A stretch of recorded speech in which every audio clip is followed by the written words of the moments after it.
నమస్తే, జర్నలిస్ట్ మీ కేఎంఆర్. ఆంధ్రప్రదేశ్లోనే కాదు, తెలంగాణ రాష్ట్రంలో కూడా సంచలనంగా మారిన ఒక ఐఏఎస్ ఆఫీసర్. తెలుగు రాష్ట్రాల్లో ఇప్పుడు పెద్ద చర్చ నడుస్తుంది. ఒక పత్రికలో ఒక ఐఏఎస్ అధికారి అక్రమ సంబంధం, అనుమానం, అదేవిధంగా ఒక మహిళను కోపోద్రేకంతో హతమార్చిన ఘటన ఈవేళ తెలుగు రాష్ట్రాల్లో ప్రభుత్వాల్లోనూ అటు ఐఏఎస్ వర్గాల్లోనూ పెద్ద చర్చే జరుగుతుంది. ఎవరు ఆ ఐఏఎస్ అధికారి అనేది ఈ రోజే ఏ మీడియా సంస్థ కానీ ఏ దర్యాప్తు సంస్థ కానీ పేరు చెప్పడానికి ఏమాత్రం కూడా అవకాశాలు లేవు. ఎందుకంటారా? ఆధారాలు కావాలి, అతను ఎక్కడతను అనేది ఇప్పటికే ఆ ఐఏఎస్ అధికారి ఆంధ్రప్రదేశ్ క్యాడర్ అనేది చాలా క్లియర్గా ఇండికేషన్ ఆల్రెడీ వచ్చింది. మీడియాలో చర్చ నడుస్తుంది. గవర్నమెంట్లో కూడా ఆ ఐఏఎస్ అధికారి ఎవరు అనేది ఒక అవగాహనకు వచ్చారు, కానీ పేరు ఎవరికి వాళ్ళే చెప్పడానికి అవకాశం ఏమాత్రం కూడా లేదు. జరిగిన ఘటన తెలంగాణ రాష్ట్రం హైదరాబాద్లో ఏపీలో ఉద్యోగ బాధ్యతలు నిర్వర్తిస్తున్న ఐఏఎస్ అధికారి తెలంగాణ రాష్ట్రంలో వీకెండ్ అంటే ఫ్రైడే సాయంత్రానికే చాలా మంది IAS officers, IPS officers Amaravati నుండి హైదరాబాద్కి వెళ్ళిపోవడం అనేది సహజంగా జరిగే ప్రక్రియ. 2014 నుంచి 19 వరకు అలా జరిగింది, 19 నుండి 24 వరకు అలా జరిగింది. ఇప్పుడు 24 నుంచి కూడా అదే సిస్టమ్ ఆంధ్రప్రదేశ్లో కొనసాగుతూనే ఉంది. హైదరాబాద్ కేంద్రంగా అందరూ కూడా సొంత ఇళ్ళు ఉన్నాయి, కొంతమంది బంధువులలోనూ ఇట్లా రకరకాలుగా హైదరాబాద్ సిటీకి అలవాటుపడిన ఈ బ్యూరోక్రసీ అధికార యంత్రాంగం అంతా కూడా అక్కడికి వెళ్ళడం రావడం జరుగుతుంది. మరి చాలామంది వెళ్తారు, వస్తున్నారు. కానీ ఈవేళ ఒక పత్రికలో వచ్చిన కథనం ఎవరు ఐఏఎస్ అధికారి అనేది ఎవరికి అంతుపట్టని వ్యవహారంగా మారింది. మరి ఆ పత్రికలో కొన్ని హింట్స్ కూడా ఇచ్చారు. గత ప్రభుత్వంలో గత ప్రభుత్వం అంటే ఒక ప్రభుత్వంలో ఒక ముఖ్యమంత్రి దగ్గర అని ఒక ఇండికేషన్ అనేది చెప్పకనే చెప్పినట్టుగా కూడా సాంకేతిక పరంగా ఎక్కడ ఇబ్బందులు లేకుండానే చెప్పారు.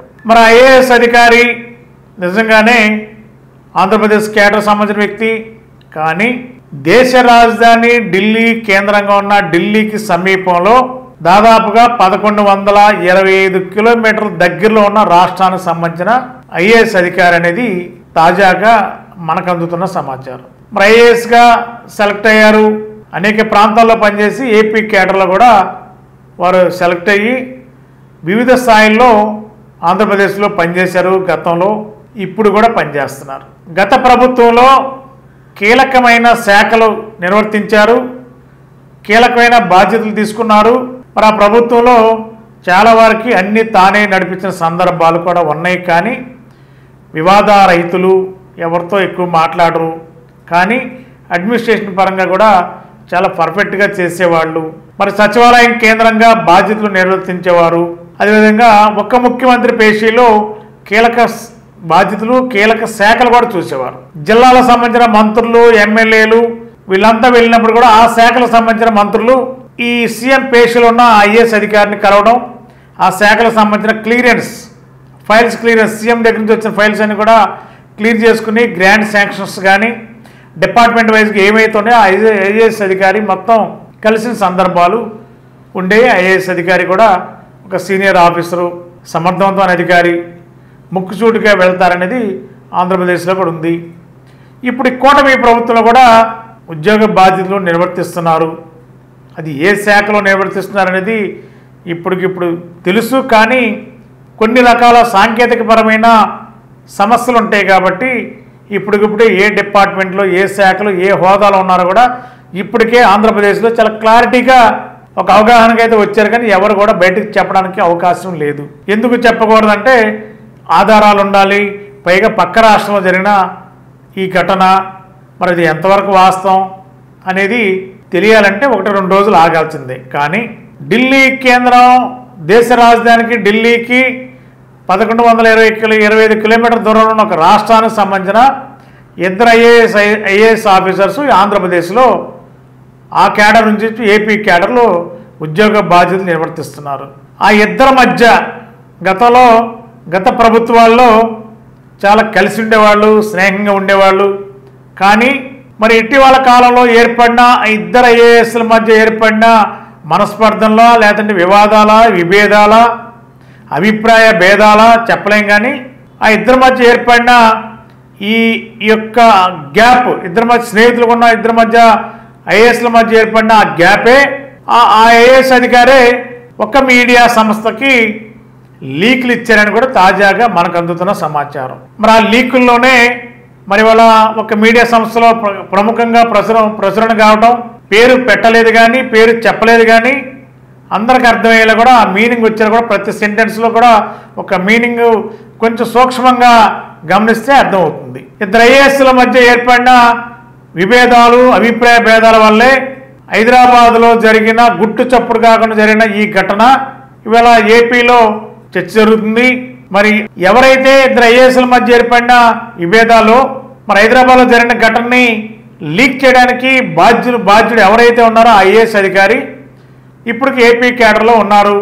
ఏపీలో కూడా కీలక బాధ్యతలో ఉన్నట్టు కూడా విశ్వసనీయ వర్గాల సమాచారం. కానీ మరి ఇప్పటికిప్పుడే ప్రభుత్వం కూడా మరి ఏపీ కేడర్లో ఉన్న ఒక ఐఏఎస్ అధికారి తెలంగాణ రాష్ట్రంలో జరిగిన ఘటనకి సంబంధాలు ఏమిటి, ఎవరు ఐఏఎస్ అధికారి, అసలు హిస్టరీ ఏంటి, ఏం జరిగింది అనేది ఇప్పటికే ఏపీ ప్రభుత్వం కూడా ఆంధ్రప్రదేశ్లో ప్రత్యేకమైన దర్యాప్తుని స్టార్ట్ చేశారు అంతర్గతంగా అనేది మనకున్న సమాచారం. పక్క రాష్ట్రంలో ఉన్న తెలంగాణ రాష్ట్రంలోని అక్కడ ఉన్న పోలీస్ విభాగంతో ఆంధ్రప్రదేశ్లో ఉన్న కీలక శాఖలు, కీలక బాధ్యులు కూడా మరి దీనిపైన దర్యాప్తు చేసి అసలు ఘటన ఎక్కడ జరిగింది, అక్కడ జరిగిన ఘటనలో ఆ మహిళ ఎవరు, ఆ మహిళకు సంబంధించిన ఈ ఐఏఎస్ అధికారి ఎంతకాలం నుంచి స్నేహంగా ఉంటున్నారు, ఏ మనస్పర్ధలు ఏర్పడ్డాయి, ఆమె తాలూకా బంధువులు ఎవరు, మొత్తం డేటా అంతా కూడా లాగే పనిలో రెండు రాష్ట్రాలకు సంబంధించిన గవర్నమెంట్లు ప్రత్యేకంగా దర్యాప్తు చేస్తున్నట్టు కూడా మనకున్న సమాచారం. అయితే ఇప్పటికీ ఆంధ్రప్రదేశ్లో ఆ ఐఏఎస్ అధికారి ఎవరు అనేది చాలా వరకు అవగాహనకు వచ్చారు. కానీ మరి ఇప్పటికిప్పుడే చెప్పడానికి సాధ్యపడుతుందంటే ఆధారాలు లేకుండా చెప్పాలంటే సాధ్యపడదు, కరెక్ట్ కూడా కాదు అది. మరి రేపు ఒకవేళ ఎవరైతే మహిళ అనుకుంటున్నారో ఆ మహిళ కుటుంబ సభ్యులు లేకపోతే ఆ మహిళకు సంబంధించిన స్నేహితులు ఎవరో ఒకరు బయటకు వచ్చి పలానా వ్యక్తి, పలానా ఐఏఎస్ ఆఫీసరు, పలానా ఘటన గత కొంతకాలంగా ఇద్దరి మధ్య ఎలాంటి విభేదాలు ఉన్నాయి, ఆ విభేదాలు ఈ దారితీసింది, ఇలాంటి పరిస్థితులు వచ్చాయని చెప్పి చెప్పడానికి ఎవరైనా ముందుకు వచ్చి చెప్పి ఆ రాష్ట్రంలో పోలీస్ కంప్లైంట్ ఇచ్చి న్యాయం చేయాలని చెప్పి ఎవరైనా ఆ మహిళ తాలూకా వ్యక్తులు డిమాండ్ చేస్తే తప్ప ఆ వ్యక్తి పేరు ఇప్పటికిప్పుడే ఎవరు కూడా బయటికి పెట్టడానికి అవకాశం లేదు. సాంకేతిక పరంగా ఉన్న ఇబ్బందులు, సమస్యలు ఉంటాయి కాబట్టి బయట పెట్టకూడదు. మరి కుటుంబ సభ్యులు వచ్చి ఆ అమ్మాయి తరపున వచ్చి ఎవరైనా చెబితే కేసు రిజిస్టర్ చేస్తే ఎఫ్ఐఆర్ కడితే అప్పుడు ఆ ఎఫ్ఐఆర్లో వాళ్ళు కూడా ఎవరి మీద అనుమానం లేకపోతే పలానా పర్టికులర్ పర్సనా, పలానా పేరు గల వ్యక్తి అని ఎవరైతే కంప్లైంట్ ఇస్తారో వాళ్ళు చెప్పగలిగినప్పుడు మాత్రమే ఆ పేరు అప్పుడు ఓపెన్ అవుతుంది. చట్టపరంగా మరి కంప్లైంట్ రిజిస్టర్ అవుతుంది కాబట్టి ఆ పేరుని చెప్పడానికి కూడా అవకాశం ఉంటుంది.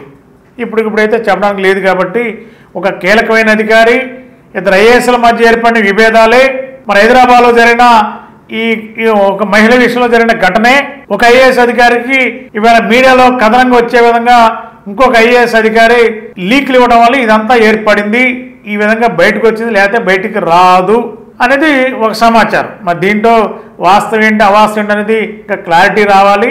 మనకున్న సమాచారం అయితే ఢిల్లీకి 1120 కిలోమీటర్ల దూరంలో ఉన్న ఒక రాష్ట్రానికి సంబంధించిన ఇద్దరు ఐఏఎస్ అధికారులు ఏపీ కేడర్లో ఉండడం, ఏపీ కేడర్లో ఇద్దరి మధ్య స్నేహం, కొన్ని విభేదాలు, దీంతోనే పదోన్నతుల విషయంలో కానీ లేదా ఇతర విషయాల్లో ఇంకేమైనా అనుమానం, ఇంకేమైనా విభేదాలు వచ్చాయనేది మనకు తెలియదు. కానీ మన ఆ గొడవల నేపథ్యంలోనే ఇదంతా జరిగింది.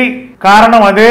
ఆ లీకులు కూడా కారణం ఒక స్నేహితుడు, కొంతకాలం గతంలో స్నేహితుడు, ఇప్పుడు విభేదాలతో విడిపోయిన ఐఏఎస్ అధికారి ఎవరో ఒక సమాచారాన్ని మీడియాకి లీకులు ఇచ్చారు అనేది ఆ లీకుల వల్లే వాళ్ళ ప్రముఖంగా ఒక పత్రికలో వచ్చిందనేది మనకున్న సమాచారం ఇది. కాబట్టి ఐఏఎస్ అధికారి పేరు మరి చాలామంది రకరకాలుగా 5, 10, 50 సంవత్సరాలని కథనంలో కూడా పేపర్ కథనంలో కూడా ఇచ్చారు. కానీ 50, 57 సంవత్సరాలు ఉంటాయి వయసు అనేది ఒక సమాచారం. కీలక శాఖల్లో గతంలో పనిచేశారు. గత ప్రభుత్వాలు అంటే అది ఏ ప్రభుత్వం అయినా సరే మరి ఆ ప్రభుత్వాల్లో పనిచేసినప్పుడు చాలా స్పష్టంగా సమర్థవంతంగా పనిచేశారు. ఉన్నత స్థాయి పోస్టులు కీలక పోస్టులు చేశారు. ఈ ప్రభుత్వంలో కూడా మరి కీలక పోస్టులు చేస్తూ ప్రస్తుతం ఒక ప్రజలకి అర్థమయ్యే శాఖలకి మాత్రం ఇప్పుడు బాధ్యత వహిస్తున్నట్టు తెలుస్తుంది. మరి దీంతో ప్రస్తుతం ఇద్దరు ఐఏఎస్ల మధ్య ఏర్పడిన ఈ భేదాల వల్ల ఆ ఐఏఎస్ అధికారి ఎవరైతే ఉన్నారో వారిని కూడా ఇప్పుడు ప్రభుత్వం కొంతకాలం పాటు పక్కన పెట్టే ప్రయత్నం జరిగింది. కొంతకాలం పాటు గవర్నమెంట్ అన్ని రకాలుగా సహకరించినట్టు తెలుస్తుంది. ఇప్పుడు కూడా ఒక శాఖకి బాధ్యులుగా రెండో ఐఏఎస్ అధికారి ఎవరో మరి విభేదాలు ఏర్పడిన ఇద్దరి స్నేహితుల మధ్య ఉన్న విభేదాల వల్ల ఇవి లీకులు వచ్చాయి. కాబట్టి మరి దీనికి కారణాలు ఎవరు ఏం చేశారు, ఆ మహిళ ఎవరు, ఇవన్నీ రావాలంటే ఇంకా కాస్త 2-3 రోజులు టైం పడుతుంది. ఖచ్చితంగా విషయం అయితే బయటకు వచ్చింది కాబట్టి పేరు కూడా 2-3 రోజుల్లో బయటకు వచ్చే అవకాశం ఉంది. పేరు అయితే అందరికీ తెలుసు, కానీ ఎవరో బయటకు చెప్పడానికి సాధ్యపడదు. ఎవరు ఐఏఎస్ అధికారి అంటే సాంకేతికంగా ఎవరికి వాళ్ళే పలానా అనేది ఒక క్లారిటీ అయితే ఓవరాల్గా గవర్నమెంట్లో వచ్చింది. చాలామంది మీడియా సంస్థలు కూడా ఇప్పటికే రకరకాల రూపాల్లో ఎంక్వైరీ చేసే ప్రయత్నం చేస్తే ఆ పేరు కూడా ఎవరు అనేది క్లారిటీ వచ్చిందని కూడా రకరకాలు చెప్పుకుంటున్నారు. కాకపోతే ఎవరు కూడా బయటికి చెప్పడానికి అవకాశం లేదు. చట్టాలు ఆ విధంగా ఉన్నాయి కాబట్టి చట్ట పరిధిలో ఎవరైనా ఉండవలసిందే కాబట్టి ఆ పరిధి దాటకూడదు. కాబట్టి ఎవరైనా మీడియా అయినా ఎవరైనా ఆ పరిధికి లోబడే ఉండవలసిన అవసరం ఉంది. కాబట్టి 2-3 రోజులు ఆగితే కానీ ఆ ఐఏఎస్ అధికారి ఎవరు అనేది చాలా స్పష్టంగా బయటకు వచ్చే అవకాశం ఉంది. అది బయటకు రావాలంటే ఎవరైనా కంప్లైంట్ రూపంలో మహిళ రూపంలో వాళ్ళ బంధువులు ఎవరి నుంచి కంప్లైంట్ ఇస్తే అప్పుడు మాత్రం బయటకు వస్తే అప్పుడు దాకా మరి దీని మీద ఎలాంటి ఎంక్వైరీ జరుగుతుంది, ఏ రకంగా ప్రభుత్వం సీరియస్గా ఉంటుంది, ఎలాంటి చర్యలు తీసుకుంటారు, ఏం జరిగింది, ఇక్కడి నుంచి ప్రభుత్వం కూడా ఐఏఎస్ల పైన కూడా ఐపీఎస్లు ఎవరైతే ఉన్నారో వీళ్ళందరిపైన కూడా ఒక దృష్టి పెట్టే అవకాశం ఉంది. హైదరాబాద్లో ఎవరు ఉంటున్నారు, ఎక్కడెక్కడ ఉంటున్నారు, వారి కార్యకలాపాలు ఏంటని కూడా అంతర్గతంగా కూడా ప్రభుత్వం ఒక దృష్టి పెట్టే అవకాశం. ఎందుకంటే ఇలాంటి ఘటన జరిగింది కాబట్టి కొంత ఇక నుంచి కూడా ప్రభుత్వాలకు చెడ్డ పేరు రాకుండా ఉండాలంటే మరి అట్లా ఆ విధంగా కూడా నిఘా సంస్థల ద్వారా దృష్టి పెట్టబోతున్నారని కూడా మనకున్న సమాచారం.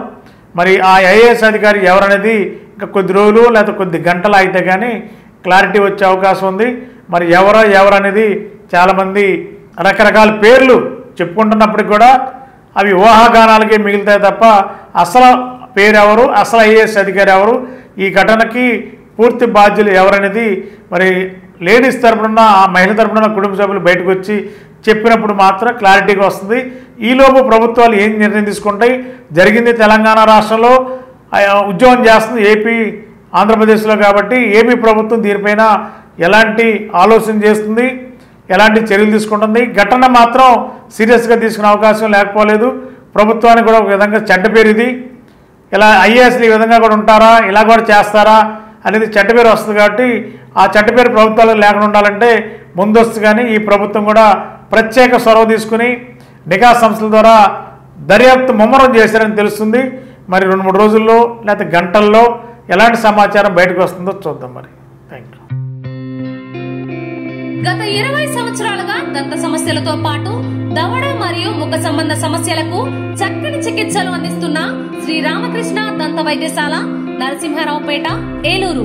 ఎమర్జెన్సీస్ లో వాడే ఆక్సిజన్ కాన్సంట్రేటర్లతో పాటు air purify, UV light steriliser, ULV fogger వంటి పరికరాల ద్వారా పరిశుభ్రమైన వాతావరణంలో చికిత్స అందించబడుచున్నది. ఆర్వీజీ ద్వారా అతి తక్కువ రేడియేషన్ ఉపయోగించి దంత వ్యాధి నిర్ధారణ మరియు రూట్ కెనాల్ వైద్యం చేయబడుచున్నది.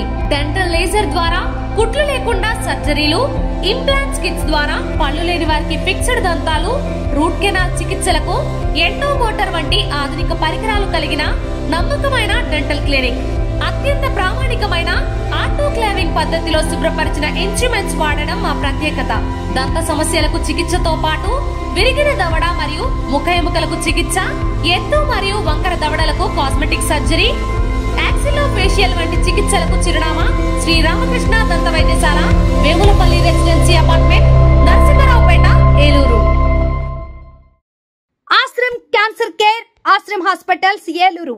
సంయుక్త పశ్చిమ గోదావరి జిల్లాలోని అత్యుత్తమ క్యాన్సర్ వైద్యం మన ఆశ్రమ్ క్యాన్సర్ కేర్ లో. సెంట్రల్ ఆంధ్రాలో తొలిసారిగా 6 డాఫ్ టెక్నాలజీ ద్వారా రేడియోథెరపీ ట్రీట్మెంట్స్ అందిస్తున్న మన Ashram cancer care breast cancer, గర్భాశయ ముఖద్వార క్యాన్సర్, జీర్ణాశయ క్యాన్సర్, బ్రెయిన్ క్యాన్సర్, నోటి క్యాన్సర్, గొంతు క్యాన్సర్, ఊపిరితిత్తుల క్యాన్సర్, బోన్ క్యాన్సర్, అండాశయ క్యాన్సర్, మూత్రకోశ క్యాన్సర్, ప్రొస్టేట్ క్యాన్సర్, చర్మ క్యాన్సర్, ఇలా క్యాన్సర్ వ్యాధి ఏదైనా చికిత్స ఆశ్రమ్ క్యాన్సర్ కేర్ లోనే.